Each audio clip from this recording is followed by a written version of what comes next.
Richard Drew, pro enduro rider, and we are back with another review. This time it's going to be the 2017 Giant Anthem Advanced SX. Some people got the real problems, some people out of love, some people think I can solve them, but Lord heavens above. Whoa! Whoa! Now this is a bike I have been incredibly excited about. And just like most of you, about a year ago, I was on the interwebs searching, seeing what's new for 2017 in Giant bikes. And this was one of the first bikes I saw.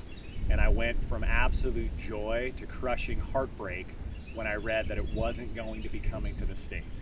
So thankfully, Giant wisened up and brought this bike out. Now, what is this bike? It's billed as a cross-country bike on the website, and I would say it is indeed that, but it's so much more. So 110 millimeters of travel in the back, 130 millimeters up front. With that, you think, okay, this bike, it's going to be kind of pigeonholed into what it can handle. I can tell you in my experience, this bike has been amazing. Do it all, incredible capability. I've gone from racing enduro, legit enduro races with this, to doing 60-mile rides mostly on the road. The bike's capability is very impressive. How does it achieve that? Again, it is a cross-country bike, but again, very aggressive in the cross-country nature. And you got to look at the way it's spec'd. I think that's part of the thing with this. 110 millimeters of rear travel. It's a RockShox Super Deluxe shock, and it's the new trunnion mount. And when you add in that advanced molded composite rocker arm on this bike, not only does it lower the leverage ratio of the shock, it brings the center of gravity down. The Super Deluxe, I think, is what really brings this bike to life in the rear. Because 110 millimeters of travel, you think isn't that much? Man, with this shock, it performs like it has much more than that. When you go up front, you have 130 millimeter RockShox Pike RC. Great fork. And this fork gives you the capability to adjust compression on the outside, and you also have rebound dampening. Out of the box, the thing is awesome.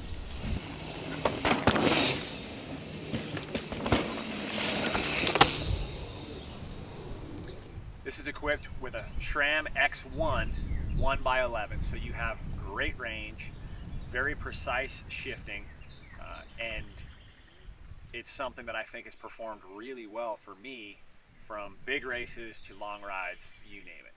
On top of that, you have the Guide RS brakes. Again, awesome. I've had zero complaints with these.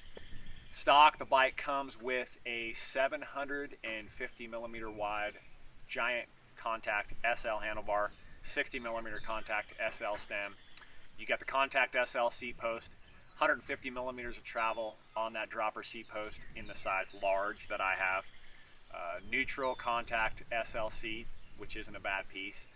And then you have the XCT1 alloy wheel system on this bike. So, what are my thoughts on this bike?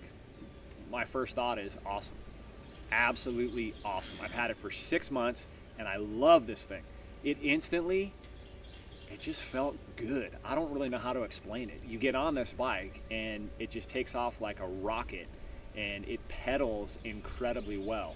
I've done 60+ mile road rides around my house doing hill repeats, but then I've also raced multiple enduros on this bike in some places that it got pretty chunky and rocky and people were just shocked. They said there's no way you can ride that small travel of a bike here, and it's performed really, really well. Now that being said, what did I do? As with most of my bikes, I tried to ride the stock wheel set, and if I had to give any knock on this bike, it's going to be that wheel set. Really, the bike is awesome. Everything about it, the spec is incredible, but I just don't think this wheel set matches this bike. So I went with the Industry 9 Enduro S wheel. So if you look at my bike, $4,700 retail, and then I put a $700 wheel set on it, and the thing has been absolutely flawless. So I think when you add a wheel set that's a little bit more in line with what this bike is capable of, it's going to be awesome. And one thing that I did was I kept that stock wheel set and put some really lightweight tires on it, and I use that for some of my road riding and lighter XC riding. Another thing I did was I shortened the cockpit and went with a wider handlebar. So I went with the Giant composite, so the SLR downhill handlebar, 800 millimeters wide, which yes, is probably a little bit too wide, but it's only a 5-degree back sweep, and that's what I prefer.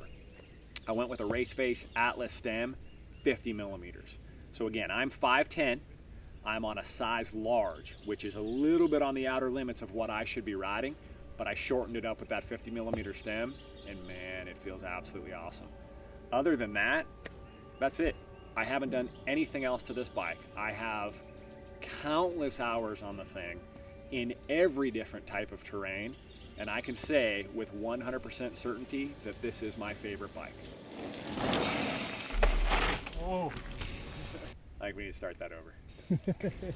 Not just of the bikes I have now, but ever. That's how much I like this thing.